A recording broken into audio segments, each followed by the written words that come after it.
नमस्कार दोस्तों, Hindi chess base India channel पे मैं निखिलेश जैन आप सभी का हार्दिक अभिनंदन करता हूं। दोस्तों, अल्टीबॉक्स नॉर्वे शतरंज चेस में तीसरा राउंड हो चुका है। कल हमने लाइव विश्लेषण भी किया था, आप में से कई लोगों ने देखा भी होगा।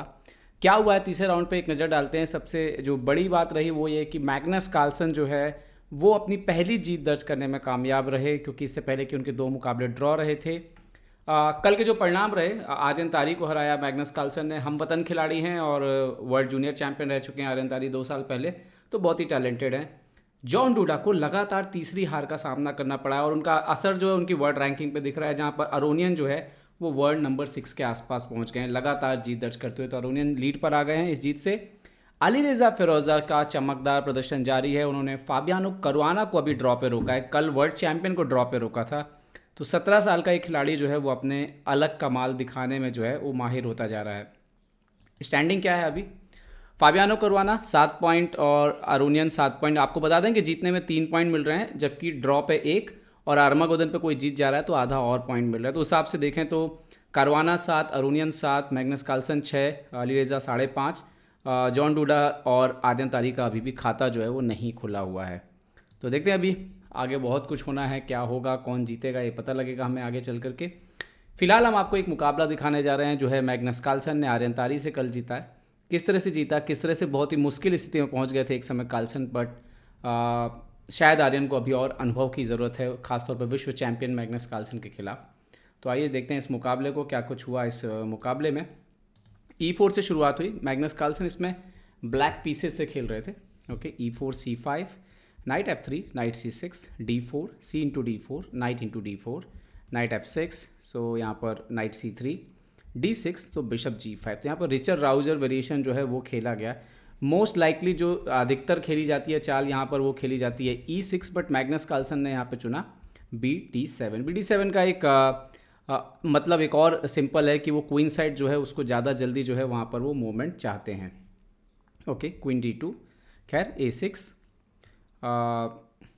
लॉन्ग कासल यहाँ पर किया। आर्यन तारी ने बिल्कुल सही खेल रहे थे वो, तो मैग्नस कार्लसन ने E6 खेला। नाउ F4, तो एक अग्रेसिव अप्रोच आप कह सकते हो कि नज़रिए के साथ यहाँ पर आर्यन तारी ने ये चाल खेली F4, और यहाँ पर मैग्नस कार्लसन ने बिशप E7 खेला। ओके, अब ये खेलते हैं नाइट F3। ये नाइट को हटाया, पर्पस क्या है, D6 पे प्रेशर बन रहा है और फ्यूचर में F5 और E5 में से कुछ की तैयारी जो है वो आर्यन तारी की नज़र आती है। अब मैग्नस कार्लसन खेलते हैं B5। यहाँ पर आर्यन तारी ने खेला बिशप इंटू F6। ये बहुत ही अच्छा डिसीजन है टेक्निकली कि जो है आप या तो देखिए, अगर मैंने अपना बिशप दिया है तो अगर आप बिशप से बिशप मारने के लिए जाते हैं तो आपको यहाँ पर ये D6 का पॉन देना होगा, ठीक है, और नहीं तो आपको G इंटू F6 खेलना होगा, जो कि नॉर्मल है। तो मतलब बिशप दिया लेकिन स्ट्रक्चर यहाँ पर हम डैमेज कर देते हैं। ओके, अब आगे क्या हुआ गेम में, किंग B1 खेलते हैं। आर्यन तारी अपने किंग को सेफ जोन पे लेके जाते हैं और अब जो है उनकी अब वो पूरी तरह से जो है आगे आक्रमण करने के लिए तैयार है, मतलब फ्यूचर में F5 E5 देखने के लिए मिलेगा। अब ये वो मौका था जहाँ पे मैग्नस कार्लसन जो है वो B4 कर सकते थे। B4, night E2, queen B6। उन्होंने खुद बाद में ये बात मानी, लेकिन यहाँ पर उन्होंने खेला क्वीन B6। क्वीन B6 मतलब सामने वाले को F5 करने का उन्होंने मौका दिया। ओके, अब यहाँ पर कासल हुआ। ये सब लाइन है, इससे पहले मुकाबले हुए हैं इस पर। बिशप D3, तो अभी तक कुछ भी जैसे आउट ऑफ लाइन जैसा कुछ नहीं हो रहा था। मैग्नस कार्लसन ने भी किंग B8 खेला। और आप ये भी जानते हैं कि कार्लसन पोजीशन में इनबैलेंसेस करने के लिए जाने जाते हैं। वो हमेशा पोजीशंस में थोड़ा सा कुछ ऐसे इनबैलेंसेस चाहते हैं जहाँ पर अपोनेंट जो है मिस जज करे, और वही हुआ इस मैच में आगे चल के ऐसे भी। सो नाइट E2, और अब नाइट E2 के बाद मैग्नस कार्लसन खेलते हैं bishop C8।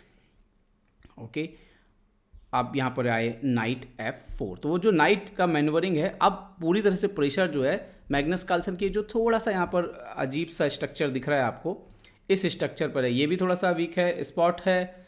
F6 pawn double हो चुका है, तो मैग्नस कार्लसन की पोजीशन पे यही एक वीक स्पॉट है। और अभी तक आप देखो कि ब्लैक की तरफ से कोई काउंटर प्ले शुरू नहीं हुआ है कहीं से भी, मतलब कि या तो सेंटर से या क्वीन साइड से या किंग साइड से भी।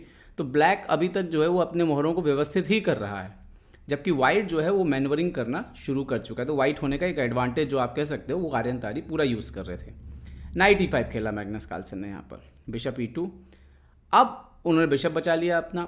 अब यहाँ पर देखिए क्या होता है कि मैग्नस कार्लसन डिसीजन लेते हैं D5 का, मतलब डेफिनेटली है, मैग्नस कार्लसन है वो शांति से तो बैठेंगे नहीं कि चुपचाप किंग चलते रहे और इंतजार करते रहे, वो कुछ ना कुछ तो बोर्ड पर एक्टिव करेंगे। अब उन्होंने एक्टिविटी के लिए खेला यहाँ पर D5 मूव। ओके, जब आप आर्यन तारी देते हैं E × D5, इससे पहले एक मुकाबला खेला गया है जहाँ पर क्या हुआ था कि ब्लैक ने जवाब दिया था ऐसे नाइट × F3। पहले उस नाइट को, डेंजरस नाइट को आउट ऑफ प्ले किया था। क्यों वो डेंजरस है अभी पता लगेगा आपको। Bishop F3, E5, night E2, bishop × F5, night G3, इस तरह से मैच हुआ था। BG6, क्वीन E2, सो रुक C8, बिशप E4, सो रुक C4, नाइट F5, इस तरह से मैच हुआ था क्वीन C5 और ये ड्रॉ हुआ था। ये हुआ था सोलक डी, एक ग्रैंड मास्टर है, और अश्विन जयराम भारत के ग्रैंड मास्टर हैं। इनके बीच अल्बेना में 2012 में ये मुकाबला हुआ था। अब दरअसल थोड़ा सा आप पीछे जाते हैं तो जब मैग्नस कार्लसन इस पोजीशन को ओपन अप करने के लिए अपना एक पॉन सैक दे रहे हैं यहाँ पर, उन्होंने क्या कर दिया, उन्होंने E × F5 मारा। ठीक है, अब इसको अगर आप देखोगे तो स्ट्रक्चर देखिए मैग्नस कार्लसन का। पॉन तो ठीक है, चलिए 6 पॉन है और सामने वाले के पास भी 6 पॉन है, लेकिन इसको आप एक प्रकार से एक सेक्रीफाइस ही बोल सकते हो, क्योंकि ये जो 3 पॉन हैं एक लाइन पे, ये कभी भी शतरंज की किसी भी किताब में अच्छी पॉन्स तो नहीं मानी जा सकती। ये पॉन भी आपका अलग है, तो यहाँ पर स्ट्रक्चरल थोड़ी सी वीकनेस का सामना करना पड़ रहा था। जरूर उनका क्वीन अच्छा प्लेस है, बिशप उनके काम करेंगे जैसे पोजीशन ओपन हो रही है, तो और ये नाइट अगर ना होता तब तो गेम ही नहीं बचता। तो अब यहाँ पर मैग्नस कार्लसन ने जब E × F5 चुना तो उनके पास ऑप्शन था, पहले वो नाइट × F3 मार सकते थे। अब ये क्या हुआ, वो जो F3 का नाइट था, जैसे ही वो नाइट D4 पे आया तो मैग्नस कार्लसन की पोजीशन में थोड़े से काफ़ी ऐसा लगने लगा कि कुछ प्रॉब्लम हो सकते हैं, खासतौर पे इन स्क्वायर के आसपास आप देखिए, लाइट स्क्वायर पर। ठीक है, अब यहाँ पर बिशप C5 खेला मैग्नस कार्लसन ने, तो आर्यन तारी ने खेला रुक H/F1। देखिए अभी तक आर्यन तारी ने ऐसा कोई ना तो रूल तोड़ा है, वो बराबर अपने पीसेस को गेम में लाते जा रहे हैं जितने पीसेस, तो ये पोजीशन अभी तक आर्यन तारी के पक्ष में जा रही थी। कार्लसन ने खेला रुक H8, तो वो भी अपना पीस लेकर के आया। कार्लसन A3 खेला यहाँ पर। ओके, किंग A8 खेला तो अपने C6 के उस स्पॉट से किंग को अलग किया, मतलब कि कोई चेक वेक का पंगा ना रहे, किंग A8। अब यहाँ पर आर्यन तारी खेलते हैं H3। तो यहाँ तक एक्चुअली दोनों जो है वो थोड़ा सा स्लो चेस खेल रहे हैं, मतलब कि आप करो पहले आपको जो करना है, मैं तो अपना थोड़ा सा और पोजीशन इंप्रूव कर लेता हूँ। तो दोनों खिलाड़ी अभी जो है इसके जरिए अपनी पोजीशन को इंप्रूव करने की कोशिश कर रहे हैं। अब यहाँ पर BD7 खेलते हैं मैग्नस कार्लसन। अब ये वो मोमेंट था जब आपको डिसीजन जो है वो लेना था। डिसीजन क्या लेना था?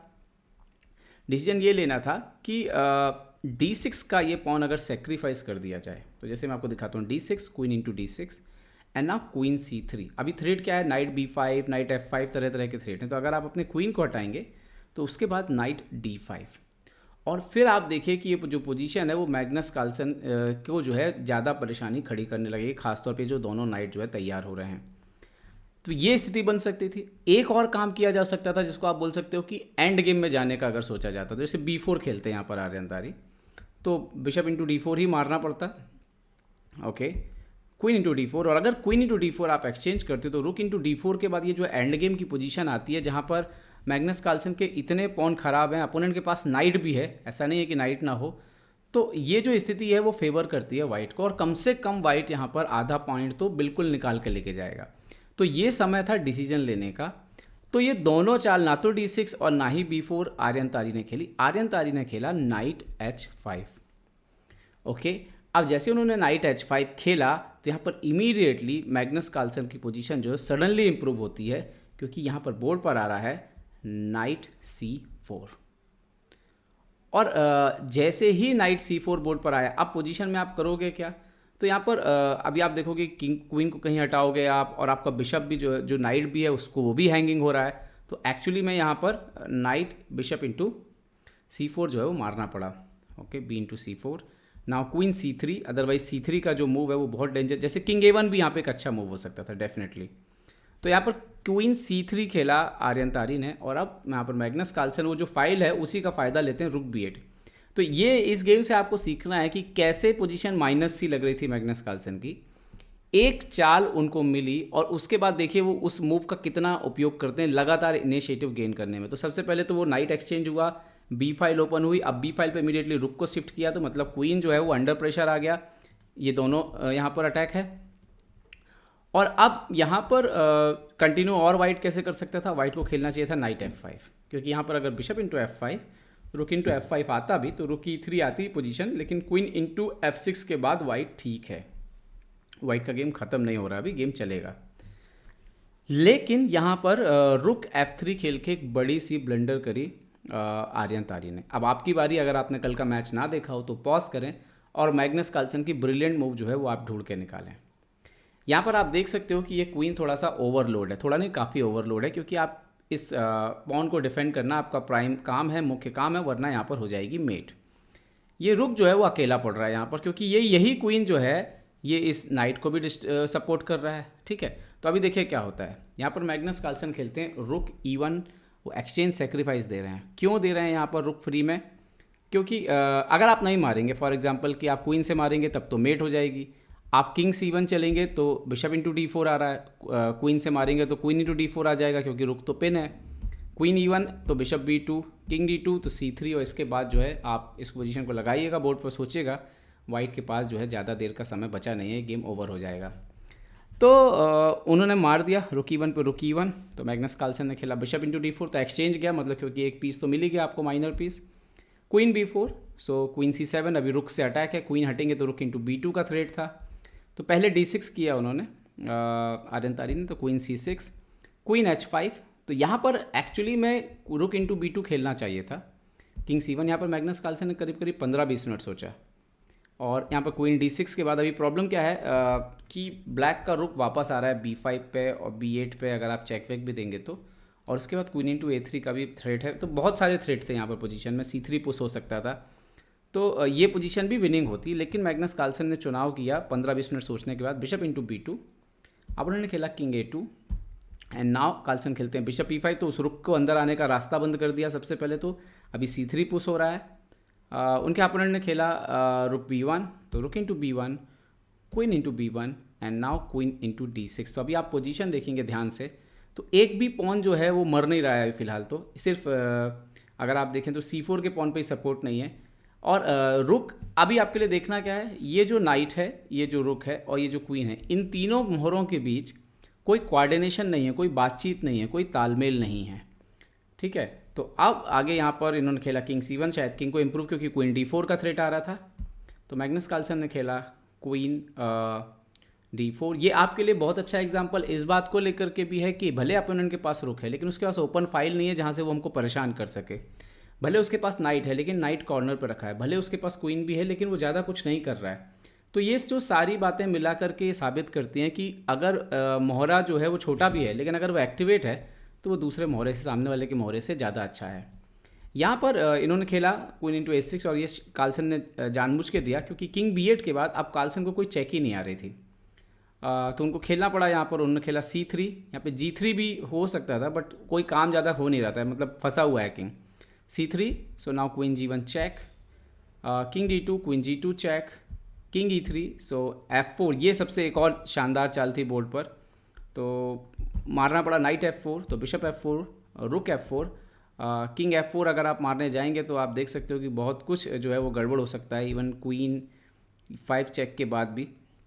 और यहाँ पर उन्होंने खेला rook into F4, so now queen G3 check, rook F3, so queen E1 check, king D4, so queen E5 check, king into C4, so queen E4 check. Finally जो रुक वो मैग्नस कार्लसन को मिल गया, king C5, queen into F3, king D6, so bishop C8, और इसके बाद यहाँ पर आर्यन तारी ने रिज़ाइन कर दिया।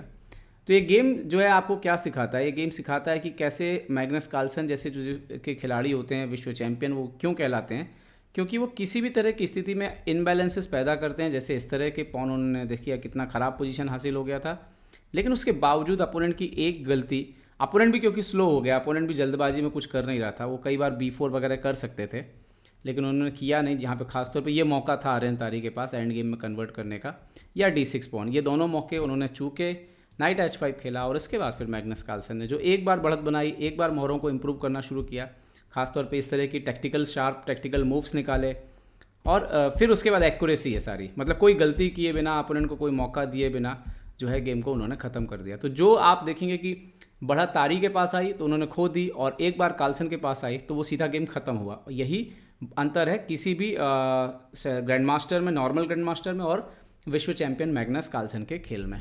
दोस्तों उम्मीद है कि वीडियो आपको पसंद आया होगा। पसंद आया तो लाइक, शेयर और सब्सक्राइब करना ना भूलें। देखते रहिए चेस इंडिया। चेस इंडिया के लिए मैं निखिलेश जैन। जय हिंद।